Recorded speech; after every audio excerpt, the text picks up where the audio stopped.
Amigos televidentes, continuamos con su espacio Cerrando la Noche, y como es costumbre, ya a partir de esta hora pues damos participación a los invitados que diariamente desfilan por este espacio. En la noche de hoy vamos a conversar con un dirigente político de larga data, una persona con vasta experiencia en la lides política. Vamos a conversar con el licenciado Francisco Luciano, quien es miembro de la Dirección Política de la Fuerza del Pueblo y también es profesor universitario. A él vamos a darle la buena noche y la bienvenida a este espacio. Gracias, buenas noches a ustedes y gracias por la acogida. No, esta casa es suya. Recuérdese que en el momento de la campaña, cuando estaba en su fervor, este espacio estaba abierto a usted y a todos los candidatos, y es un grato placer tenerlo nueva vez con nosotros aquí.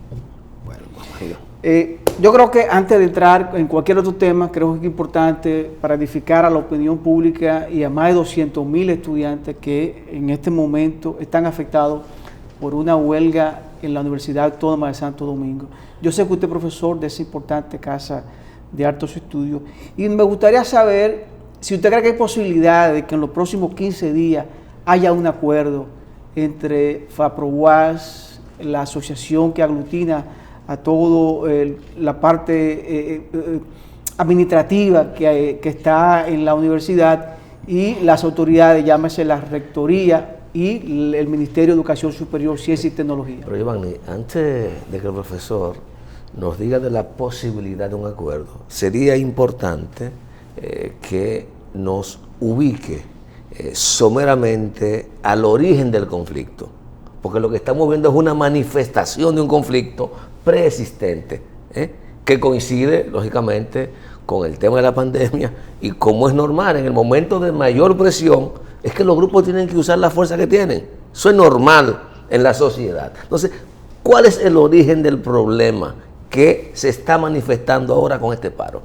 Bueno, fíjense, para nadie es un secreto que el mundo vive su primera crisis global real.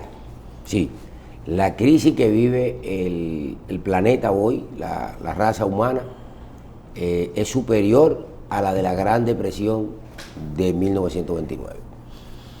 Por primera vez tenemos una crisis sanitaria que es global, afecta a los 5 continentes y al 100% de los países que componen la comunidad universal.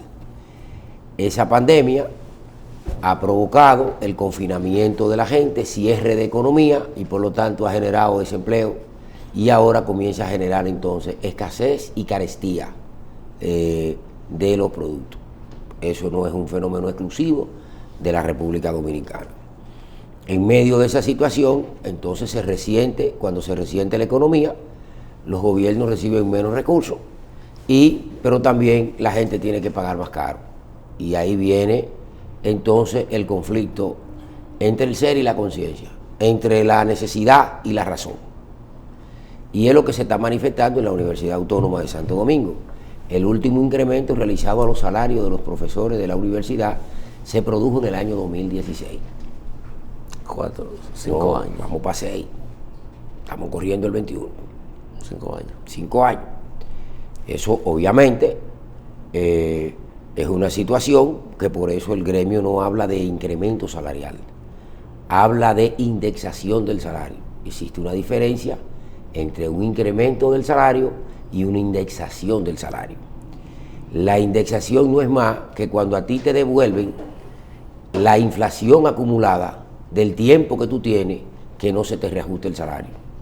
Si la inflación acumulada de los años 2017, 18, 19 y 20 es de un 14% y a ti te suben un 14% el salario, tu salario no ha sido aumentado, sino ha sido indexado. ¿Por qué? Porque lo único que tú has hecho es que vas a recuperar el valor de compra de tu salario, y tú vas a comprar los productos que tú comprabas en el 16, cuando se produjo la última alza. ¿Y esa indexación es del 40%? Bueno, esa es una discusión que tendría que verse con los índices de precios y con lo que establece el Banco Central.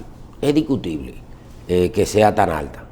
Particularmente yo pienso que no es de esa magnitud, pero es significativa. Y sobre todo lo que ha ocurrido en los últimos 60 días agrava la situación. Ha subido aquí la gasolina, un componente fundamental, han subido los huevos, los plátanos, todo lo que tiene que ver con producción. Y eso acelera la situación que ya se venía deteriorando. Esos acuerdos, digamos, esos pactos colectivos que hay entre autoridades, profesores y empleados, ¿qué dicen en términos de la indexación? ¿Cómo debe ocurrir? ¿Cada año? ¿Cada 2 años? ¿Cada 4 años? ¿Cuál es el acuerdo? No, precisamente eso es lo que trae esta situación, que falta en la universidad, y para eso tiene que participar obligatoriamente el gobierno de la nación, que es el que provee los fondos a la academia. Un pacto que establezca cómo que se va a hacer. Si se va a hacer anual, como es el caso de la educación preuniversitaria, o si se va a hacer bianual, como es el caso del sector salud. En el caso de la educación superior pública no hay ningún acuerdo en ese sentido. O sea, no hay incumplimiento de acuerdo. No lo hay, porque lo cierto es que si usted me pregunta si la universidad puede satisfacer un 10%, no un 40%, un 10%, yo le digo no, la universidad por su propio medio no puede. ¿Y por qué? Bueno, sencillo, porque la universidad presentó un presupuesto para el año 2021 de 16.000 millones de pesos y le aprobaron 9.200. Es lo mismo que tenía para el año pasado. Y ya ella venía operando con un déficit de 96 millones mensuales. Sí, está clarito que la universidad no puede. ¿Es real la condición de precariedad de los profesores? Bueno, pero todo el que debe un salario en el país sabe cuál es la realidad económica que se está viviendo y cuáles son las carencias. No hay que explicárselo a nadie. Aquí nadie es chino, ni marciano. Don Francisco, las autoridades, tanto la rectora, la doctora Emma Polanco, como el secretario o el ministro de Educación Superior, Ciencia y Tecnología, el doctor Franklin García Fermín, están de acuerdo en que las demandas son justas, pero ellos alegan que no es el momento y que el Estado, fruto de esta pandemia y la situación económica, no cuenta con los recursos, y ya se le hizo una oferta de un 5% y esta oferta ha sido rechazada por el gremio que aglutina a los profesores. No, fíjense qué es lo que pasa. Nunca va a ser el momento, ni para una huelga en el sector salud, ni para una huelga en el sector educación. Si el gobierno es nuevo, comenzando un gobierno, va a ser una huelga. Si el gobierno se va, terminando el gobierno, para que le dejen un lío al otro. Si está comenzando el semestre la va a hacer. Si el semestre está por mitad, va a interrumpir los estudios de los estudiantes. Si el semestre está finalizando, ¿qué tú vas a hacer? ¿No lo vas a evaluar? ¿Lo vas a dejar en el limbo? Si están en vacaciones, ¿a quién tú presionas? Sí, nunca va a ser el momento. ¿Por qué? Porque es una huelga que no son simpáticas. La paralización del sector salud o del sector educación no pueden ser simpáticas. Por eso la sociedad inteligente tiene que acudir a los pactos. Y tiene que haber un pacto que establezca cuándo y cómo, cada qué tiempo se indexan los salarios para terminar con esa discusión. Y ahí es donde tiene que intervenir el gobierno de la nación, porque ese es el que aprueba el presupuesto y ese es el que asigna fondos a la Universidad Autónoma de Santo Domingo. O sea, es una vergüenza que nosotros seamos la primera universidad del continente y que apenas estemos invirtiendo $314 al año por estudiante, cuando en el resto de la región, hasta en Haití, es sobre los $2.500 por estudiante anual en la educación pública. Esa es una realidad. Otra realidad, ¿cuál es? Yo oigo muchísima gente que dice que los profesores de la universidad son los que más ganan, y eso no es verdad. Eso es una mentira del tamaño del cielo, porque los valores son relativos, y a veces entonces usted tiene 100 y yo tengo 200 y usted dice que yo gano más, pero si yo trabajo 24 horas y tú trabajas 3, los 100 tuyos son 4 veces los 200 míos. Entonces cuando tú tienes un profesor de la UAS que para facturar 120,000 pesos tiene que trabajar 40 horas semanales con 20 grupos de a 60 estudiantes cada uno, cuando tú le das a 20 grupos de 60 estudiantes cada uno, tú estás hablando de que ese profesor tiene 1.200 estudiantes. Más la carga que se lleva a su casa. No, es que voy. Ese profesor lo menos que tiene que corregir son 2 prácticas por estudiante. Si es vago, 2 en el semestre. Pero son 1.200 estudiantes, son 2.400 prácticas. Pero los exámenes son 3, 2 parciales y un final. Dale por 1.200 para que tú veas. ¿Cuántas horas significa eso después que no está frente al estudiante? Entonces no es verdad que son los mejores pagados, y es una mentira repetida en muchísimos lugares para presentar como que la universidad es un barril sin fondo. Lo cierto es que son mal pagos y trabajan en condiciones precarias. Ahora hay que buscar una salida. El valor hora en la UAS está sobre el promedio, ¿sí o no? Sí, pero entonces, espérate. cuando uno habla de bien pagado, se refiere al valor hora. Aquí lo que necesita. Aquí voy. Págame la hora no a 600 pesos como me la paga la UAS. Págame la 400 como la pagan las otras, pero ponme 19 estudiantes como las otras. Y no me ponga 109. Bueno. Porque es así. Sí. No, está muy bien. Porque no es la hora solamente.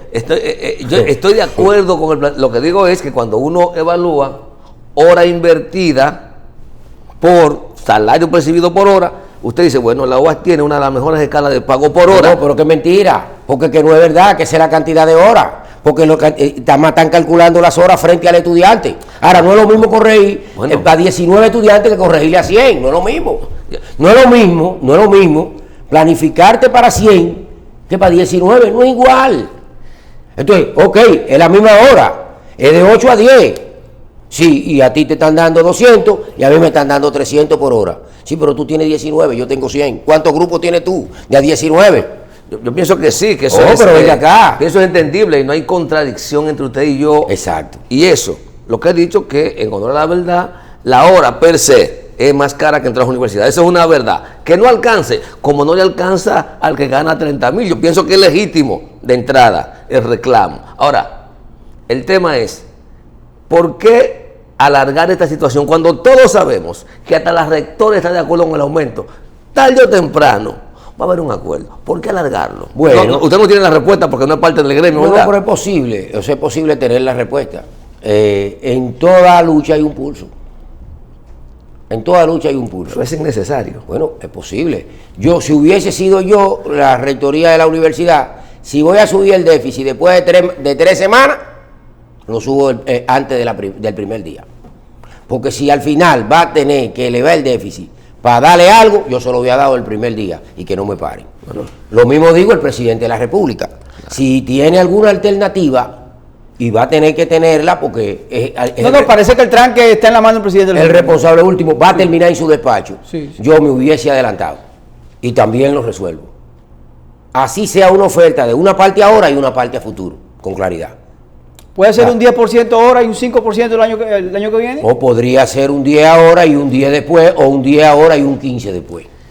Ya se está partiendo de entre 20 y 25, pero si el tema es indexación, lo primero que hay que ver es cuál es el nivel de inflación. Y a partir de ahí... Lo que sucede es que hay otros factores. Imposible llegar a la realidad exacta. Es imposible. No, pero para tener un punto de partida. Ahí es que voy. Lo cierto es que hay que buscar un punto medio y hay que buscar una salida. Y la salida tienen que buscarla los actores que políticamente son responsables de garantizar el derecho a la educación. Sí, vamos por partes. El maestro es responsable moralmente, pero políticamente es la rectoría y finalmente el Estado. Porque el Estado es quien debe garantizar que la universidad no tenga carencia, de acuerdo al artículo 67 de la Constitución de la República, la ley 139-01 y la ley 5778 de autonomía. Sí, está clarito dónde que está el rolling. Evidentemente. Entonces, mientras eso va, los estudiantes están como el jamón. Y se lo está diciendo uno que le sabe agridulce, porque tengo 4 hijos que estudian en la UAS y me tienen desesperado. ¿De cuándo que van a terminar eso? Y mis hijos, yo no tengo nada que ver con eso. Yo lo que soy es un profesor más. ¿Se entiende? No, está bastante claro. Y entendido también el origen del problema. Pero tendrá que haber una salida porque es una comunidad de gente inteligente. Claro, si no se entienden eso, no entiende nadie. Nadie, sí mismo. Que parece ser, según una explicación que alguien nos dio, había un preacuerdo, pero lo que usted me plantea... Se hizo un acuerdo en la gestión pasada de aumentar una parte, se aumentó y la otra parte no se cumplió. Ya. Eso es cierto. Ya. Pero eso pasa siempre. Sí, pero entonces, la gente se acuerda cuando viene el problema. Y yo pienso que aquí la labor de la academia, de los referentes, por eso es que cada día no es una excepción que confirma que la UAS es una expresión de la sociedad dominicana. No debiera serlo, debiera ser por eso el voy, espejo en el que se ve la sociedad. Por eso voy en esa dirección. Y cuando hablaba de los referentes y lo que debe implicar la academia, es una pena que se esté propugnando desde la UAS, desde hace tiempo, y apoyando los pactos colectivos de los sindicatos en las empresas privadas, y que la UAS carezca de un instrumento mínimo que le permita tener esa estabilidad laboral y esos preacuerdos, de manera tal que las cosas, que no ingresen los recursos, que el gobierno no lo dé, que esa sea otra discusión, pero no que haya que ir a una huelga a reclamar un derecho que de por sí todas las autoridades reconocen que le corresponde a cada Lo grande uno. es que todos son profesores, lo que pasa es que juegan rol distinto. Por eso decía que la primera que está de acuerdo con el aumento Claro. es la Lo que rectora. pasa es que ella tiene que decir... Va a ser beneficiaria. Pero no es Al eso. final- Ella tiene que decir, sí, pero en la cartera no hay. Entonces tendrá ahí un argumento legítimo Claro, para decir, Es como yo quiero. el niño que le pide 50 Claro. un helado. Bueno, mijo, yo no tengo que comprarte uno de 300. Coge este de 50. Exacto. Eso es lo que te puedo Eso- dar. eso es lo que- Pero la apuesta es a eso aquí. Deberá haber un entendimiento En el lo más menor rápido tiempo posible. El semestre comenzó tarde, el semestre debió comenzar en la primera semana de enero, la primera quincena de enero, Empezando. comenzó la primera semana de febrero, ya estamos caminando para la segunda quincena, y entonces... Debió comenzar, porque no se ha aperturado. Debió comenzar, entonces evidentemente que habrá que buscar una salida lo más rápido posible. Y la idea es que pueda haber un entendimiento y se están barajando fórmulas y acuerdos, y nosotros tenemos la esperanza de que el presidente, que necesita varios likes, entonces se gane otro. Mira, Junior, vamos con el permiso de nuestro invitado, a irnos a una pausa. Señores, conversábamos con el señor Francisco Luciano, quien es miembro de la Dirección Política de Fuerza del Pueblo, profesor universitario. Vamos a la pausa, luego a la pausa creo que es prudente hablar del tema político, ¿verdad, profesor? Claro. Volvemos en breve.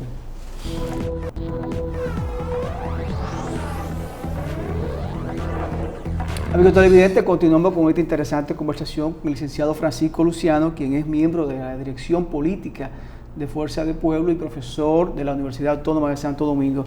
Profesor, un tema, Junior, escúchame, que ha quedado en el tapete y que todavía está vigente, y es que en varias ocasiones el presidente de la República dijo que las vacunas iban a estar en diciembre, iban a estar en enero, iban a estar en febrero. Por fin ya están las vacunas aquí en el país. Y entonces ahora la disyuntiva y la comedera es que el presidente no se ha puesto la vacuna. Yo creo que eso es otra cosa. Lo importante es que tenemos la vacuna. ¿Cree usted que el presidente de su partido, el doctor Leonel Fernández, que en varias ocasiones vaticinó que todavía en agosto, junio no íbamos a tener la vacuna, quedó mal o simplemente quedaron mal los suplidores? No, mire lo que ocurre. Lo que el presidente Fernández reclamó fue que no había un plan. Lo segundo es que no es que la vacuna van a estar en agosto. Él ha dicho más. Él ha dicho que el tema del COVID nos va a acompañar hasta el 2022. ¿Por qué?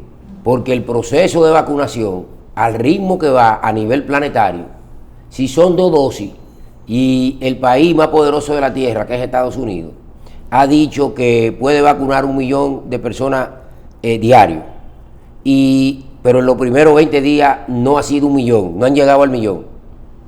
Y supongamos que llegara al millón, ellos son 350 millones de habitantes. ¿Cuántos días necesitan para la primera dosis? Necesitan 350 días. Y entonces para la segunda dosis, ¿cuánto necesitan? La misma cantidad. Entonces es evidente que tendremos que vivir con esto. Lo que se le había pedido al gobierno, y correctamente se ha presentado, y qué bueno que ha llegado como una parte de la vacuna, ya no podemos decir que no hay vacuna. Lo que ha llegado es una cantidad limitada, muy limitada, pero importante.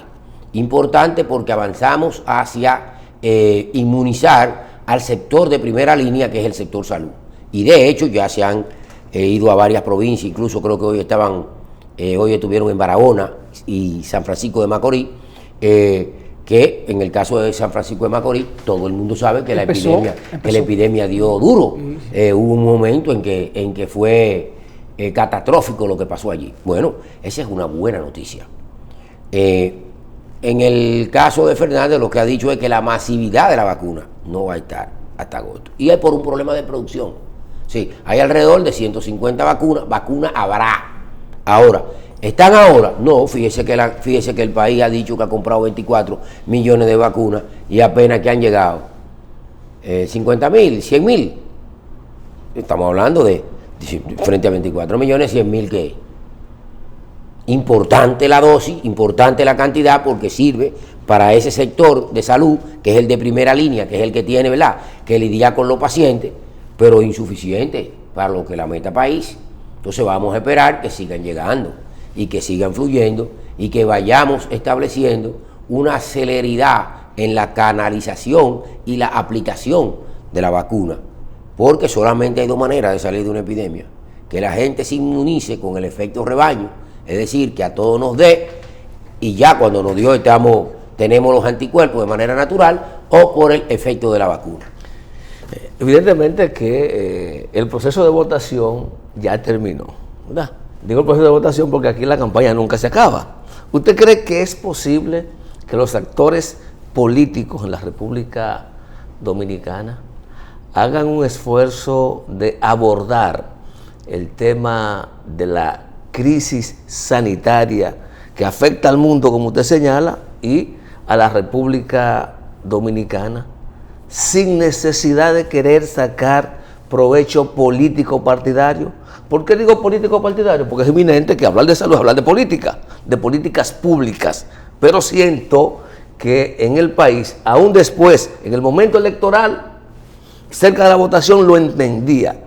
Después, como que me pierdo un poco con las posiciones, a veces está contradictorias, que han asumido los diferentes actores políticos de cara al tema de la crisis sanitaria. Bueno, el planteamiento de la Fuerza del Pueblo, cuando la pandemia irrumpió, fue precisamente un diálogo nacional y la unidad nacional para enfrentar la pandemia y la crisis económica que el presidente Leonel Fernández dijo que traería como consecuencia la pandemia.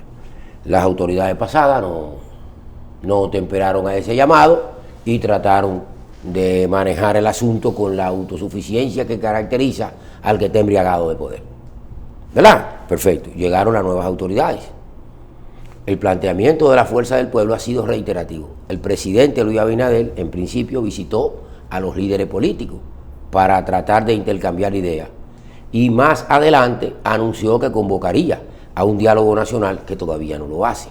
Y como dijo el presidente Fernández aquella vez, y yo repito ahora, a quien le corresponde convocar el diálogo es a quien dirige el país. Entonces, los demás somos actores que vamos a colaborar, de cualquier manera vamos a colaborar con el proceso, con sugerencia como lo está haciendo la Fuerza del Pueblo, o con crítica ácida y destructiva como lo están haciendo los otros. Está en cómo la pare el gobierno, en cómo la paren la del gobierno, no cómo se la tiren los de la oposición.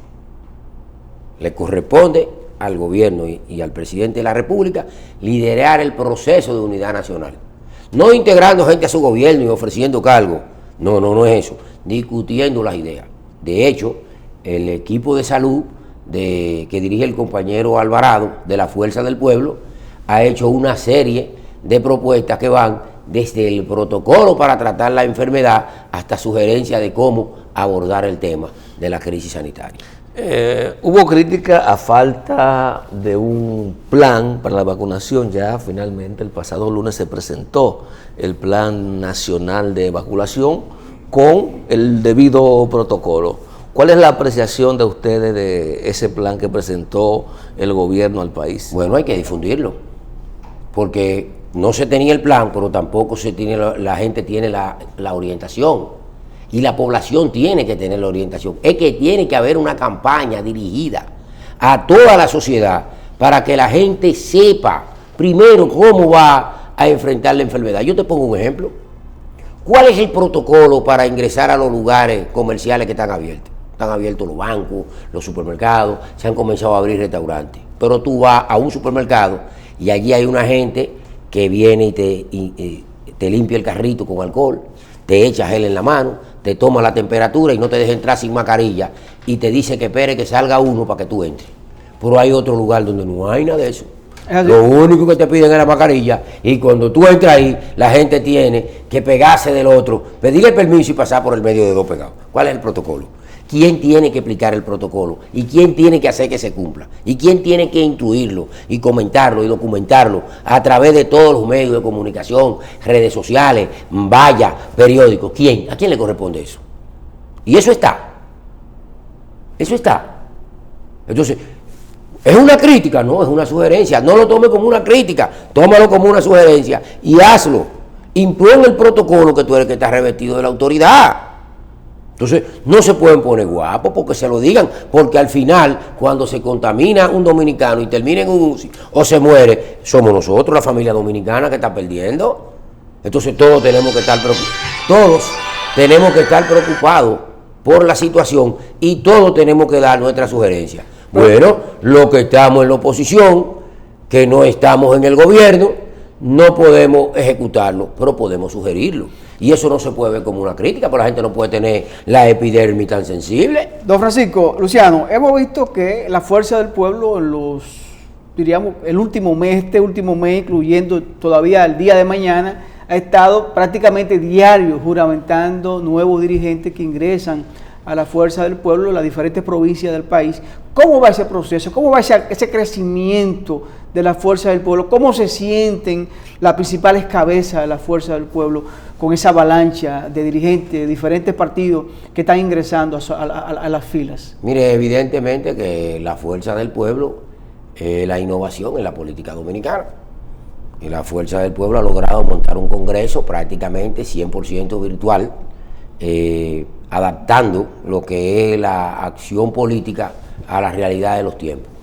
Y por otro lado, ha logrado catalizar y cautivar esperanza. Y por eso usted ve que todos los días hay un acto de juramentación de un grupo distinto y de distintos lugares, de gente que vienen de otro partido, pero de gente que vienen de la sociedad, de gente que nunca ha militado en política, que siente que la fuerza del pueblo es una organización que puede conducir con sus ideas y con sus valores a la nación dominicana hacia el camino del progreso, el desarrollo y el bienestar, apegado a la Constitución y a un espíritu de justicia y equidad.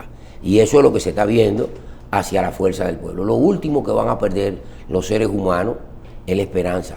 Y siempre que haya una esperanza o una posibilidad de mejorar, la gente se va a apegar a ella.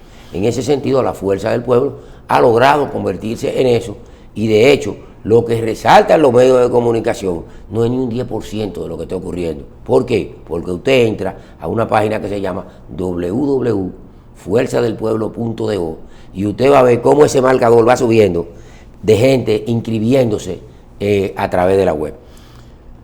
El problema es que yo siempre le tengo miedo a esto, porque es que me han hablado de tantos millones en ese sector, de 1, de 2, de 3, después cuando llega la hora none, los millones no aparecen. Pero yo pienso que de fuerza del pueblo, vamos a ver si en el próximo bloque continuamos conversando, porque hay dos situaciones que me gustaría ver con usted. Al inicio planteó las incidencias que ha tenido la crisis sanitaria en la economía y habló del proceso acelerado de alza que están registrando los productos de la canasta básica, en este caso en República Dominicana. Y sería interesante saber si ustedes tuvieran la posibilidad de hacer algún tipo de recomendación al gobierno, que hasta ahora no hemos visto que ha hecho para tratar de garantizar el acceso a los alimentos y la seguridad alimentaria de los dominicanos a costos razonables. No hemos visto todavía las iniciativas. ¿Ustedes qué pudieran sugerir de cara a esta situación de inestabilidad de los precios? Bueno, mire, y ya lo hizo el equipo de seguridad alimentaria de la Fuerza del Pueblo que dirige el ingeniero Modesto Reyes. Hicieron una rueda de prensa y explicaron lo que iba a ocurrir con los precios si no había una atención directa a los productores. Mire, para que usted vea cuál es el problema de la diferencia de visión. El pollo subió de precio, ¿verdad? Significativo, 70 tablas una libra de pollo. ¿Cuál fue la decisión del gobierno? Noble. Vamos a comprar una cantidad de pollo para venderlo a 50 pesos la libra directamente a la gente. ¿Eso resuelve el problema de la carestía? Claro que no. No. ¿Qué hubiese hecho la Fuerza del Pueblo? La Fuerza del Pueblo hubiese ido donde el productor de granja. En vez de bypassear la cadena que mueve la economía, o sea, la cadena que es la que encarece los precios, el gobierno la bypasseó, pero la bypasseó en un porcentaje, no en la totalidad. Por lo tanto, el pollo no ha bajado a 50 pesos en ningún sitio, salvo en las estafetas de INEPRE, que son escasas. Entonces, ¿qué era lo correcto? Lo correcto es lo siguiente: si tú tienes una escala de comercialización que tiene 4 puntos, es decir, una libra de pollo que sale del productor a 30 pesos, el intermediario transportista la vende a 35, pero el mayorista la vende a 50. El detallista la vende a 70, pero es el que menos le gana, porque él tiene que pelarlo, matarlo, botar, chuparse la pluma, ¿verdad? Llegó a 70. En vez de comprárselo al productor para venderlo a 50, yo le hubiese dado 10 pesos al productor para que lo venda a 20 y entonces termine el pollo a 50 pesos en el mercado. La misma cantidad de dinero y no tengo que buscar camionetas, no tengo que pagar anuncios en los periódicos, no tengo que contratar personal ni bregar con cadena de frío. Simplemente a donde viene el origen. El plátano. Al origen. Al origen. El plátano sale de Barahona a 3 pesos, termina a 25. ¿Por qué? Porque hay una cadena de intermediación. Pero esa cadena de intermediación mueve la economía, porque da trabajo al camionero, al ayudante del camión, al distribuidor mayorista, al detallista. Entonces, ¿qué es lo que tú haces? El plátano sale a 5 pesos del campo y termina a 25. Entonces yo te voy a dar 2 pesos para que salga a 3 y termine a 17. Estamos hablando de una política de subsidio. No, pero esa es la que focalizada. Esa es la que se impone ahora. Esa es la que se impone ahora, porque hay una contracción de la economía. Tú tienes 800,000 gente que perdió el empleo y tú le estás dando ayuda económica para que coman. ¿Y qué tú haces con dar una ayuda económica que los precios se la van a evaporar? Tienes que combinar los dos factores. Entonces te tienes que ir al punto de origen. Lo que se ha hecho, por ejemplo, con los productores de préstamo a tasa cero es importante, pero insuficiente para el tamaño del problema que tenemos. Importante, pero insuficiente. Fíjese que no es una crítica, lo que estamos diciendo es que falta más. La pyme. Bueno, mire, tal vez en este momento, sería necesario que se coloque más dinero en la mano de la pyme, porque esos son los que mueven la economía. Pero al mismo tiempo también discutir con ellos aplazamiento de pago de impuestos en este momento. Por ejemplo, no es que no se le vayan a cobrar, es acreditárselo para cuando la economía tenga el boom, lo devuelvan. Fíjese que no estamos planteando que le den nada. Lo que sucede es que en este momento, si yo tengo que pagarte anticipo, tengo que pagarte impuestos sobre la renta y yo tengo 7 meses cerrados, pues yo mejor no abro.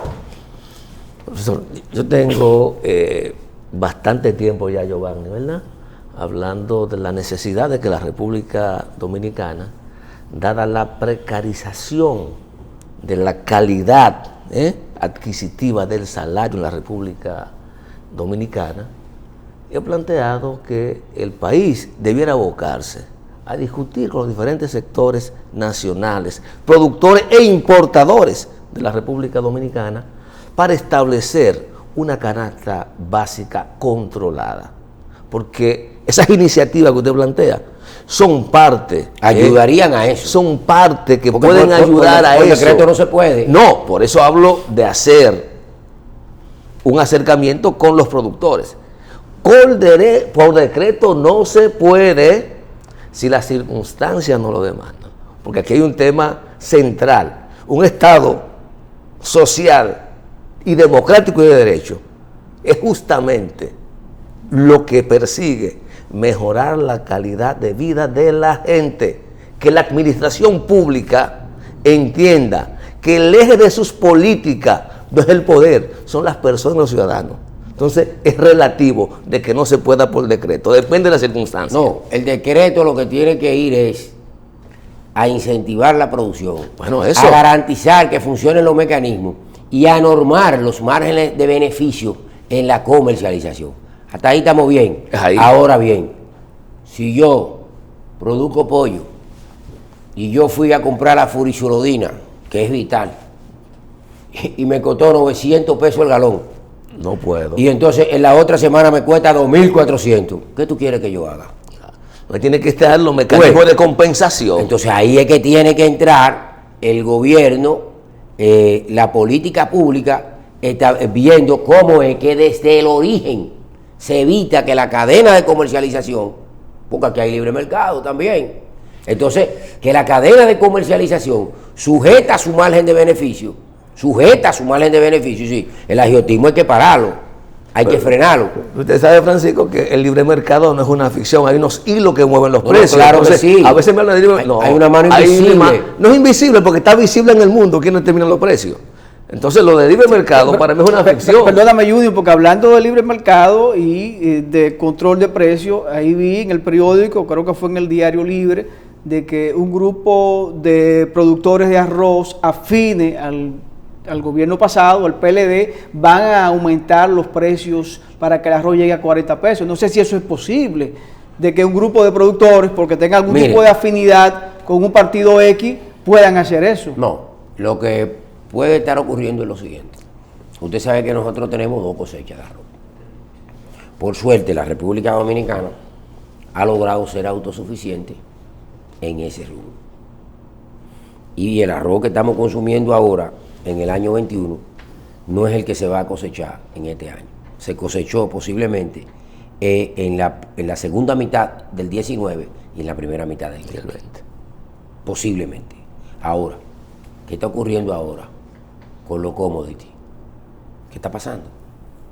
Están subiendo de precio todo. Entonces, ellos proyectan la reposición del inventario. Y ahí volvemos. ¿Qué tenemos que hacer para que no llegue caro? ¿Dónde que tenemos que llevar la ayuda del gobierno para frenar que la bola de nieve del efecto del movimiento en el mercado, el cambio de mano del producto, que todo el mundo tiene que sacar algo de beneficio por el manejo que hace, entonces eso se pueda sostener? Y tenemos que ir al origen. Al origen.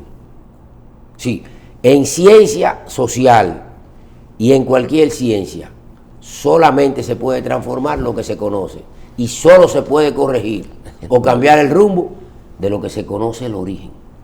Está saliendo agua por ahí y tú secas el piso, vuelve y cae el agua. Y tú secas el piso, vuelve y cae el agua. Entonces tú tienes que determinar si hay una filtración. Un plomero y va a resolver el problema. No, pero el plomero tiene que determinar si hay una filtración, ¿de dónde viene? Si es un aire acondicionado o si viene de dónde viene. Si es una tubería rota, si es una filtración del techo o si es un aire acondicionado que está tirando agua. Hasta que tú no determines de dónde viene, tú no puedes resolver ese problema. Tú podrás paliarlo y pelear con él y vivir con él. Porque ciertamente, como decía un economista que tuvimos la semana pasada, lo que está pasando hoy día con la economía no es más que sacando a flote la crisis sistémica y las desigualdades sociales que se han cultivado durante estos años. Pero lo estamos viendo con la vacuna. Países ricos han parado el despacho a países pobres que se cantearon y pagaron su cuarto por la vacuna. A veces primero. Y entonces, y pagaron adelante, entonces con su dinero han producido vacunas, pero ellos la van a poner primero. Entonces eso es desigual. Sí. El mundo es desigual. Antes de Giovanni de concluir, yo pienso que sería imperdonable tener a Francisco acá y no hablar del municipio Santo Domingo. Precisamente ese tema lo tenía pendiente, exacto. Terció. Clasi me dijo que él estaba que era el alcalde seguro, no solo porque conoce el tema, según nos explicó en esa entrevista, sino porque tenía los números y la fortaleza para hacerlo. No lo fue. ¿Cómo evalúas rápidamente la gestión del ingeniero Andújar? Bueno, en primer lugar, lo primero que tenemos que entender y razonar es que asumió en medio de una pandemia, con el país cerrado, una crisis sanitaria, todo el mundo en pánico, porque fue el 24 de abril, el país cerró 19 de marzo, sí, apenas un mes del cierre, y estábamos todos atontados porque no sabíamos hacia dónde íbamos, ¿verdad? Eso hay que aceptarlo. Ese es un punto a su favor, claro, a favor de las autoridades. Claro que tenemos que reconocerlo porque no arrancaron en condiciones normales igual que los otros. Claro. Y lo otro es que tal vez que generaron demasiadas expectativas en la población frente a la realidad económica real presupuestaria del municipio y a la capacidad y a la capacidad de ejecución en medio de una pandemia. Entonces eso hace que mucha gente tenga queja de la gestión, porque el municipio en términos, por ejemplo, de recogida de basura, ahí precisamente ese tema iba en días pasados. Está peor. Se quejaron unos comunitarios de que la cañada de Guajemía en todo su trayecto está repleta de basura, y reclamaron muchos de ellos frente a las cámaras a Francisco Peña de nuevo, porque entendía que en la gestión de Francisco Peña por lo menos eso se hacía. No, tampoco se hacía. Es la misma situación. Lo que sucede es que a la gente no le duele el zapato que no tiene puesto, es el zapato que tiene puesto. No podemos decir que sean peores o que sean igual que el otro. El problema es el mismo. ¿Cuál es el problema en Guajemía? ¿Qué hizo el actual alcalde desde que llegó? Él limpió todos los cauces de la cañada, lo limpió. Hay que reconocerlo que lo limpió. Ahora, ¿qué faltó? Continuidad. No, que no se hizo una labor de capacitación adjunta. No se apoyó en la junta de vecinos, en las iglesias, en lo comunitario de la localidad, para educar a la gente y prevenirlo de que iba a limpiar el cauce de la cañada, pero que la gente tenía que asumir el compromiso de no volver a tirar los desechos. Ellos dicen que porque no recogen la basura, lo tiran al cauce de la cañada. La basura, aunque no vayan a recogerla en el tiempo que deben, el camión pasa, así sea una vez por semana. Lo que tiene que tener la gente es la capacidad de empacarla y esperar que venga el camión. ¿Qué hace la gente? Y hay que decirlo. No, yo lo he visto, soy testigo, yo lo he visto. Cuando está lloviendo, la gente la coge y la tira en la correntía del agua. Y lo único que hace el agua es que la arrastra hasta el primer sumidero. Cuando llegó al primer sumidero, se tapó el sumidero y de allá para acá viene el golpe de agua. Entonces ahí han fallado las autoridades del municipio. ¿Por qué? Porque no basta con decirle a la gente, aquí está el pan, o mira el pez, cómo se hace, cómo se consigue o cómo se pesca. Don Francisco, hemos llegado al final del programa. Interesante conversación, siempre es grato hablar con usted. Bueno, muchísimas gracias a ustedes por su acogida siempre solidaria y por la perspicacia con la que conducen su espacio. Gracias, muy amable. Conversamos con el licenciado Francisco Luciano, quien es miembro de la Dirección Política de Fuerza del Pueblo y profesor de la Universidad Autónoma de Santo Domingo. A ustedes gracias como siempre por el favor de la sintonía. Este equipo encabezado por Junior Espinosa y un servidor, Giovanni Almonte, nos despedimos hasta mañana.